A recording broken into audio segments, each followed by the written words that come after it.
Grandchild is placed in your arms and you only thought you knew what love was. This is very important for me to say and for you to hear because of love that I'm experiencing. Parties announced for the record, please, for the state. Michelle Hayden for the state. For the defense. Robert Mallett for defendant, Your Honor. All right, are you Zachary Warren? I am, Your Honor. All right, you entered a plea in this case. I think someone else did the plea. So you entered a plea on April 19th to the offense of indecency with a child by contact. According to the plea bargaining agreement, punishments to be assessed at a cap of 12 years. The state is opposed to your applications. Have both parties had a chance to review the PSI report? State? We have, Your Honor. Defense? We have, Your Honor. Any objections? State? No, Your Honor. Defense? No. State, do you have any witnesses? We have one brief witness. Marina is getting her. All right.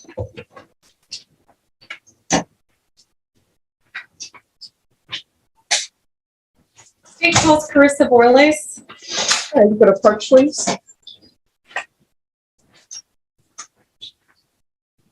All right, could you raise your right hand for me, please? You solemnly swear or affirm the testimony you give will be the truth and nothing but the truth, so help you God? Yes, ma'am. All right, if you could lower your hand, state your name and spell it for the record, please. Carissa Borles, Charissa. Excuse me, no children in the courtroom. Are those your witnesses? No, Your Honor. All right, who's bringing babies to the courtroom? There's something called COVID, and this courthouse is germy, no matter how we try to clean it.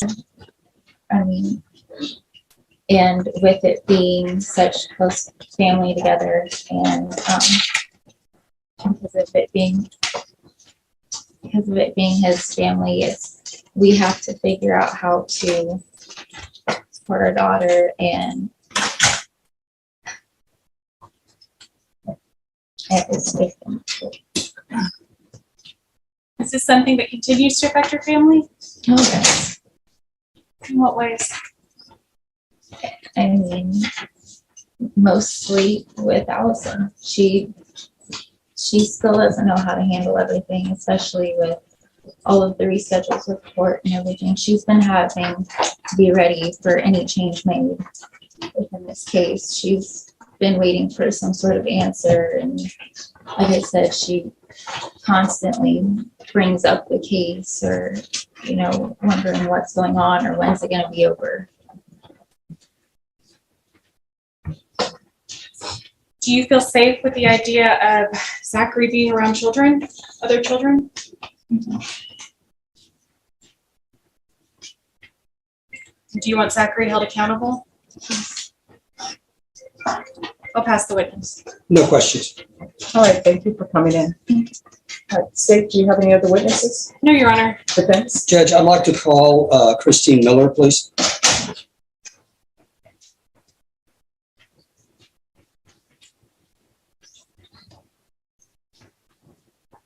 Could you raise your right hand for me, please? Do you solemnly swear or affirm the testimony you give will be the truth and nothing but the truth, so help you God? I do. All right, you can lower your hand if you can state your name for the record, please. Christine Miller, CHRISTINE, MILLE. Defense?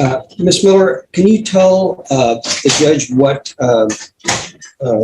kind of work you did?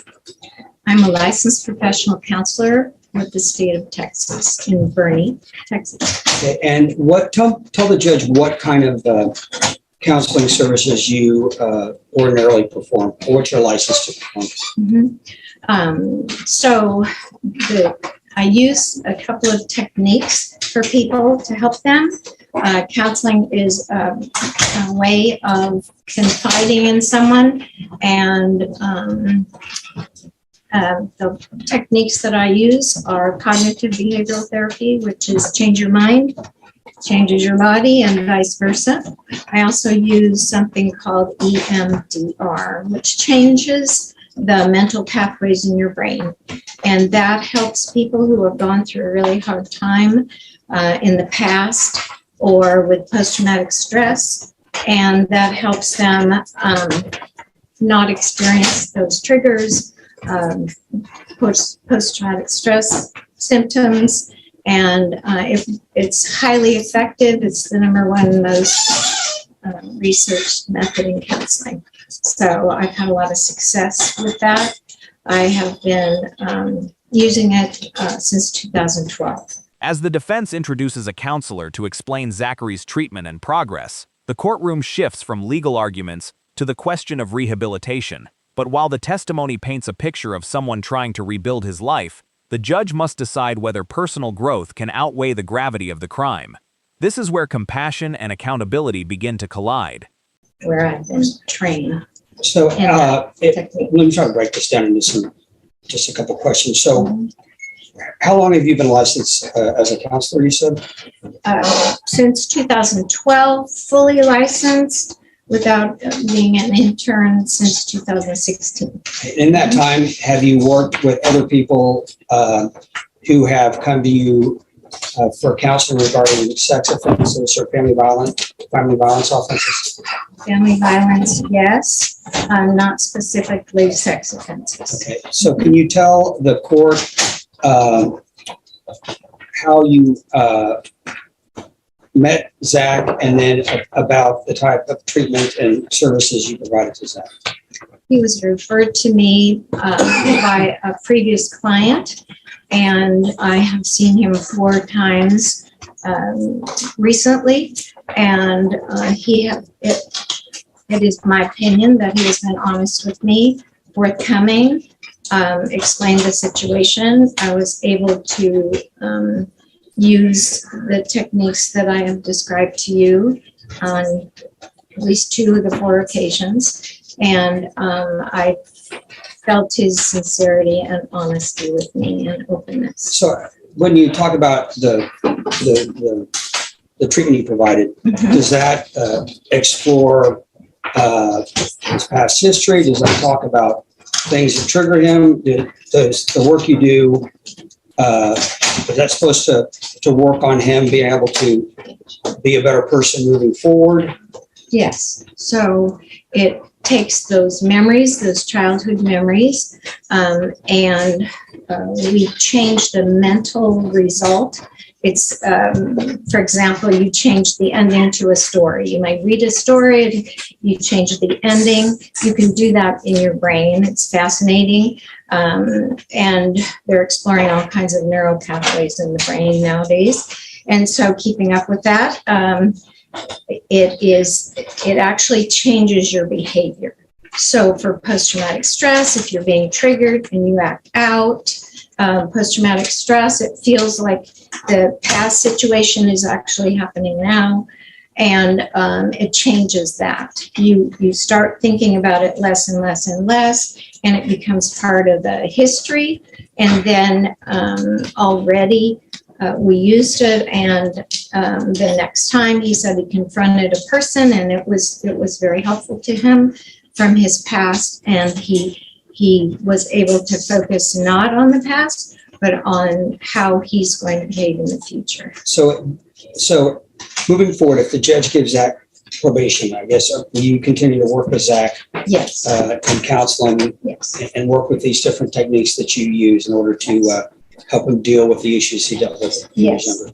He has asked to be continued, and I would gladly pursue that. Okay, now, you and I talked about this, you're not licensed to perform any sort of risk assessment. No. That's just a different specified type of license that you didn't seek, right? Not that. Okay. Suicidal risk assessment, I can. Okay. And he has not exhibited any of those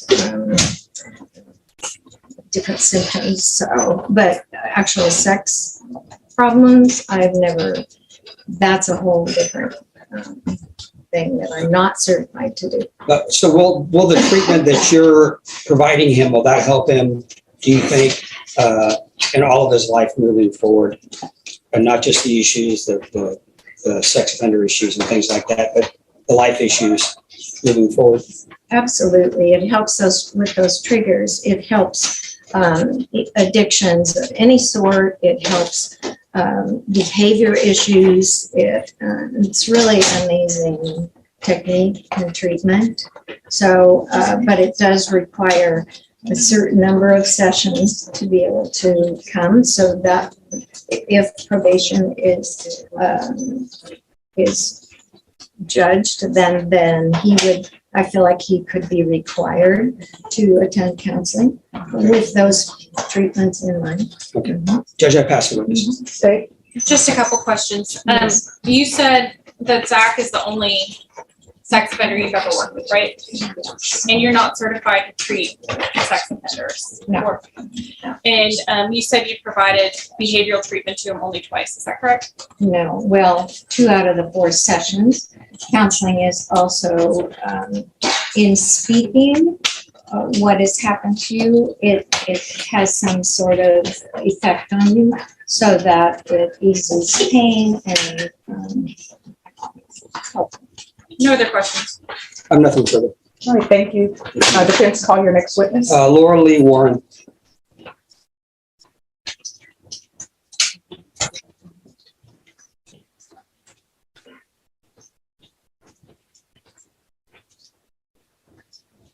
Can you raise your right hand for me, please? Do you solemnly swear or affirm the testimony you give will be the truth and nothing but the truth, so help you God? Yes, ma'am. Are you can lower your hand and need you to speak up? Could you state your name and spell it for the record? Okay, my name is Laura Lee Warren, LARALEEWARREN. All right, defense. Ms. Warren, how are you related to Zach? Okay, you can just speak up, okay, because she's got to take down the record. I'm his wife. And you understand we're here today because we're asking the judge to consider Zach's application for deferred adjudication, correct? Yes, sir. You know what he's charged with, correct? Yes, sir. And he entered a plea in that case, and he's applying for deferred. And one of the issues that is always raised on cases like this is if somebody is granted probation or deferred, there are restrictions on a person's contact with children. Now, you and Zach have you have a 10-year-old, right? Yes, sir. Does he, are you the primary custodian? Yes. And you understand that your duty as a parent is to look out for the best interest of your child, correct? Correct. And are you comfortable with asking the judge if Zach is granted deferred, with Zach being in your house with you and your child? Yes. Okay. And you understand CPS has no qualms about removing a child if they think a mother is not acting in the child's best interest. Okay. And how long have you and Zach been together? About on and off 5 years. I mean, I've known him for 5 years. So, And have you seen Zach exhibit any sort of behavior that would give you any concerns about Zach being around your child? And if the judge does grant Zach's application for deferred, are you willing to participate in a chaperone program? yes. And you and I talked about that, right? It would be a requirement for Zach to be around your child if the court granted that. And are you asking the judge to give Zach a chance at deferred adjudication? Yes. Judge, I pass the witness. All right, state. Just a couple questions. You said you and Zach have been together about 5 years? Yeah, on and off. So you guys got together when your son was about 5 years old? Yes. Do you guys plan to have kids? No. No other questions? I have nothing further, Judge. All right, thank you for coming. Defense, your next witness. Shirley Joe Blair. Shirley Joe Blair.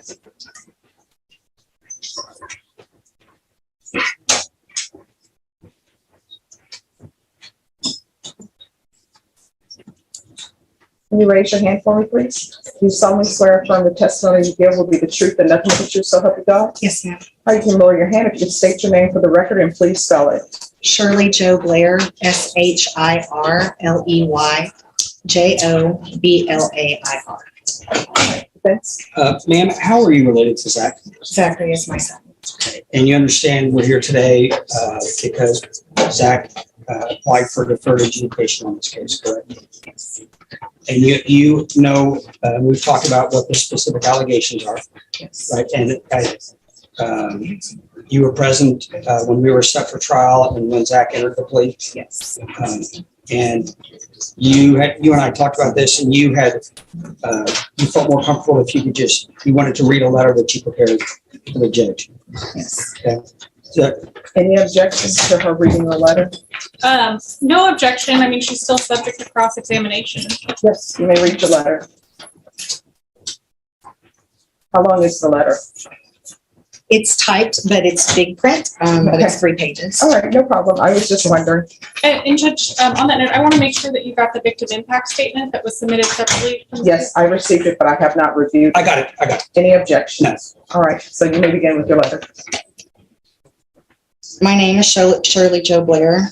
I would first like to take a moment to state that while my experience in criminal law is but a very small fraction of my experience, I'm a career paralegal. I have been for 26 years. I'm a senior litigation case manager and a case manager team lead, responsible for 12 case managers, litigation assistants, and interns. I say that, Judge, so that you know I'm an educated person. As I sit here today, it's still unreal to me that my family has been going through all of these years. The amount of trauma that every member of our family has gone through is more than I can put into words. My children and my family have been torn apart, and the relationship between them irreparable. I, as well as the rest of the family, have had to separate our lives between children and grandchildren. My granddaughter has had to endure things at a young age that no one, let alone a child, should have to go through and understand.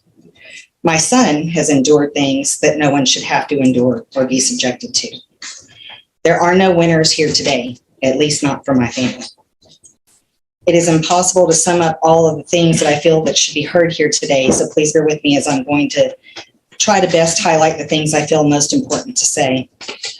I was blessed with 3 sons, Zachary being my youngest, and I need to tell you a little bit about him, because as he sits here today in front of you, you see only the charges that have been brought against him. You see someone who has been painted as a monster and a menace to society. On the day of ultimate judgment, he'll stand before God, and God knows all of him. So it's unfair for someone who should be taxed with judging him with such a life-altering sentence should not know a little bit more about him. And that's what I've written this, so that you have more than what's in your court papers. Zachary was born premature. But by far, after Zachary came, he was the most outgoing, kind-hearted, considerate child, always has been. Always thought of others before himself. The emotional testimony from Zachary's mother reveals years of family trauma, mental health struggles, and the heartbreaking impact this case has had on everyone involved. Yet beneath her plea for grace lies the difficult reality every courtroom must confront. Should a painful past reduce responsibility for devastating actions? The answer now rests entirely with the court. All of my boys are all of those things, but it's not about them. Zachary has always had such a deep-rooted sense of need to take care of everyone around him, make them laugh, feel welcome, and feel loved.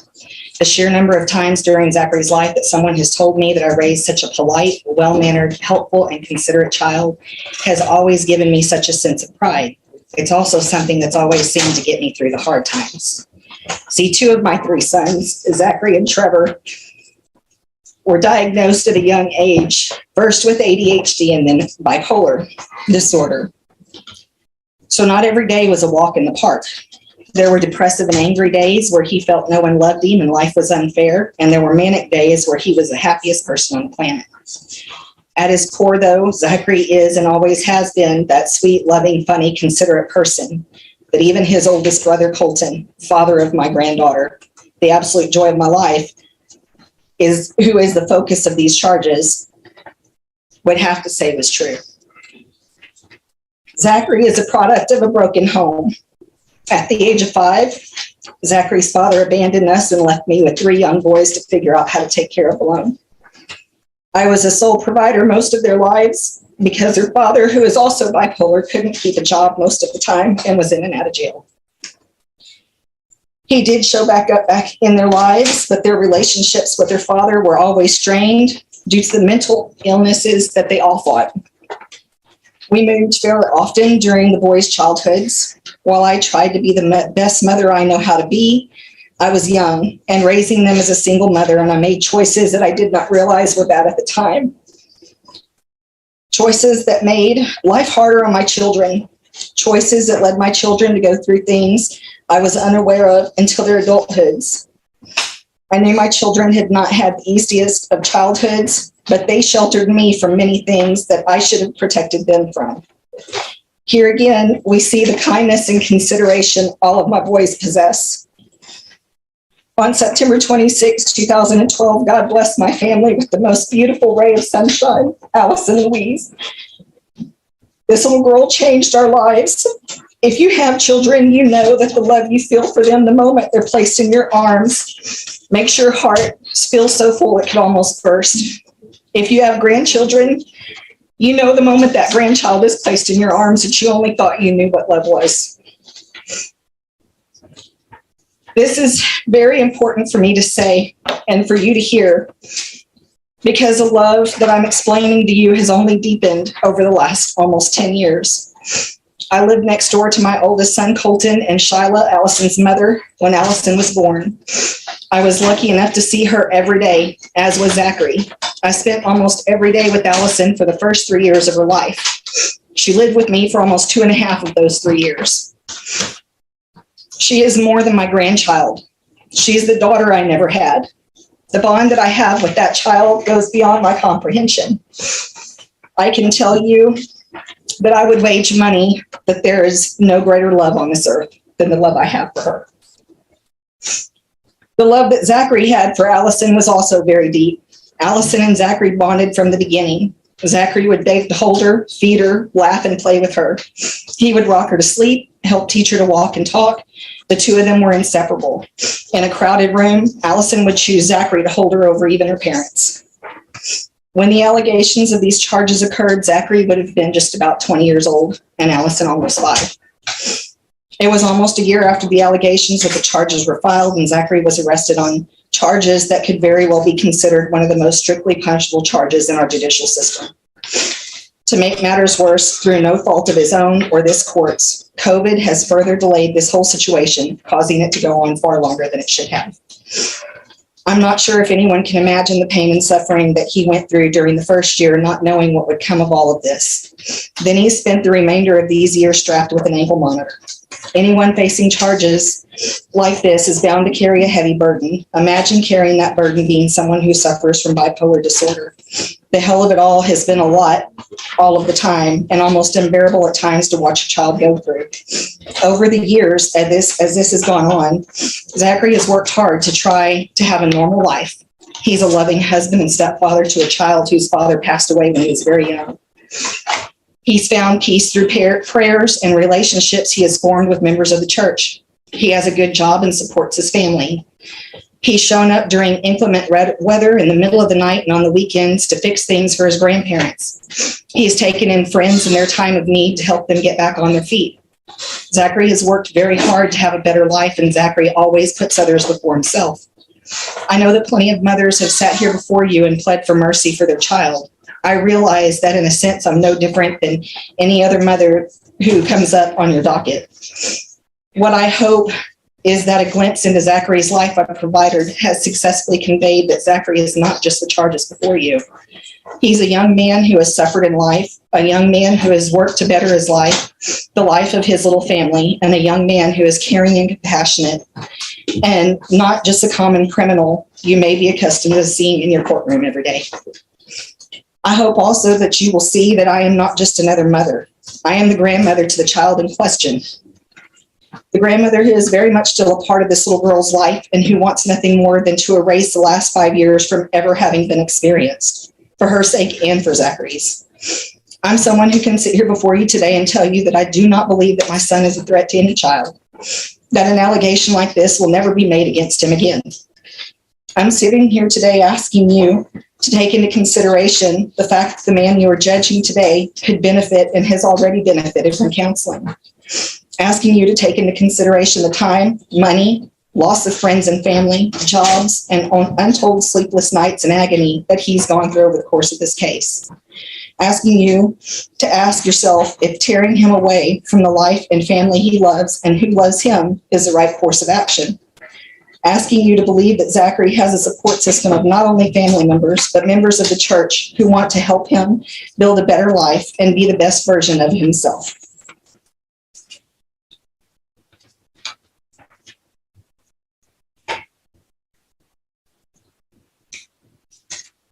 I ask for grace, Judge, grace, something we could all use more of. No questions, just argument. All right. So I want you to excuse me, miss. I want you to let you know something about the 187 District Court. I don't see anybody in here as a common criminal or criminal. Everybody who comes before me, I see them as individuals. You understand? All right, thank you for coming in and letting me know about your son. All right, the court will hear argument. Brief Your Honor. argument, state. This case is not about Zachary Warren. This case is about Allison Borlas, who was a 4-year-old child at the time, and what Zachary did to her, how he betrayed her, how he violated her, how he destroyed this family because of his actions and no one else's. This was a 4-year-old who couldn't even swim, who the only reason he was alone with her was because she had a broken floaty. She couldn't even properly wipe her own bottom. And as the court is aware, she says Zachary spit on his genitals and rubbed them against hers. How does a 4-year-old even know about something like that? Now, we've heard from testimony, Zachary still has access to children. That terrifies me. That should terrify this court. Some actions are just so heinous that it doesn't matter that it's a one-time thing. It doesn't matter that it's one child. He needs to be held accountable. He's still not taking responsibility. He's still saying this didn't happen, that he's being framed. He's not showing remorse. He's not apologizing, just blaming. We're asking you, based on the facts of this case, based on what Alice and her family have been through, based on what he's done to this entire family, that you send him to prison for the full 12 years and that you hit the cap. All right, defense. Judge, it's the courts where people take no contest pleas every day. People accept plea bargains every day. Even in a situation, and the court remembers when you were a defense lawyer, in situations where defendants maintain their innocence, but accept a plea bargain knowing the ramifications of a trial, particularly on a case like this, with the range of punishment. Obviously, when we came up for trial, finally, after we made it out the other side of COVID, the state understood the nature of their case just like I did, which is how we arrived at the plea bargain. At the time the plea bargain was accepted, Zach and I and his mother and the lawyer that she works for was here as well. And they sat down. I talked to them about the plea bargain and what the options were. And this was the decision that was made. And so I tell people I'm not going to put you on the stand to have you lie or make you say something that's untrue. Zach still stands by his plea. And wants the court to honor the plea bargain. I know some courts would probably consider, busting the deal and telling people to go to trial. Zach stands by his plea and is willing to accept the consequences. What we do ask, I don't think I've heard a more eloquent argument in my time of practice than I heard from Zach's mom. Just as far as I think we do have a tendency to look at the offense and not the person behind it. I began representing Zach before the charges were filed, and Zach is, I guess we're going on 4 years now, and I understand the court's concern about the nature of the allegations. I would ask the court to consider granting his application for deferred. I know it's unusual in these situations, but I do think he has an amazing support system. The minister is here, his family's here, and I find it amazing. And as the court's aware from your time as a prosecutor, these cases split families apart. And I do find it refreshing that Zach's mom is able to maintain a relationship with both sons as well as her granddaughter in this situation. So I would ask the court to grant his application for deferred. If the court does not feel that's appropriate, I would ask the court to take into consideration all the factors, the 4 years of house arrest and everything else. And I would ask the court to assess at the low end of the range of punishment. Right. All right, Mr. Warren, I want you to let you know that I've listened to the witness from the state and also your witnesses. And I always internalize what I hear. And I always read the PSI report with a fine-tooth comb. And I've read what you entered without objection from the defense, the impact statement. After reviewing everything, the court will find you guilty. The court is going to order Chapter 62 compliance. There's to be no contact with the complainant, no contact with minors. There's a $1,500 fine, time and money to run concurrent, and the court will sentence you to 12 years in the prison. Showing you what's entitled trial court certification of defendant's rights to appeal. Did you review that document with your attorney? Did you understand it? Because this is a plea bargain agreement, because I followed your plea bargain agreement, and because you waive your right to appeal, you do not have the court's permission to appeal. Because this is a felony conviction, you're not allowed to own or possess any weapons or ammunition. Do you understand? Yes, ma'am. All right, good luck to you. After reviewing every witness, the victim impact statement, and both sides' arguments, the judge delivers the final decision, finding Zachary guilty and sentencing him to 12 years in prison, along with sex offender registration requirements and strict restrictions on contact with minors. This case is a powerful reminder of the lasting consequences these crimes have on victims, families, and entire communities. What are your thoughts on the judge's ruling? Let us know in the comments. Don't forget to like, subscribe, and share if you enjoy courtroom breakdowns like this. Thanks for watching, and we'll see you in the next video.